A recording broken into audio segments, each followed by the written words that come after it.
অন্তঃকরণ কখনো ভাবতে পারে নাই এমন অকল্পনীয় অবর্ণনীয় চক্ষু জুড়ানো জান্নাত আমি আমার নেককার বান্দাদের জন্য রেখেছি। আচ্ছা বলেন তো, দুনিয়ার সকল ইঞ্জিনিয়ার, সফটওয়্যার ডিজাইনাররা একত্রিত হয়ে যদি এই দুনিয়ার সেরা সেরা ডিজাইন ড্রয়িং গুলো করে আমাদের সামনে তুলে ধরে, জান্নাতের একটা ইটের সমান ডিজাইনারও হবে?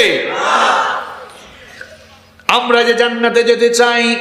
মোমেন বান্দাদের জন্য ওই জান্নাতকে আল্লাহ তাআলা কত চমৎকার করে, কত বড় করে, কত সুন্দর করে বানিয়েছেন শুনেন। যেই দুনিয়ার লোভ লালসায় পড়ে জান্নাতের কথা আপনি ভুলে গিয়েছেন, যেই দুনিয়ার সামান্য ক্ষমতা বাহাদুরি আর ক্ষমতার দাপটে, সামান্য সম্পদের মোহে এত অন্যায় অপরাধ করে যেই জান্নাতের কথা আপনি ভুলে গিয়েছেন, ওই জান্নাত আল্লাহ তাআলা আপনার জন্য কত সুন্দর করে, কি চমৎকার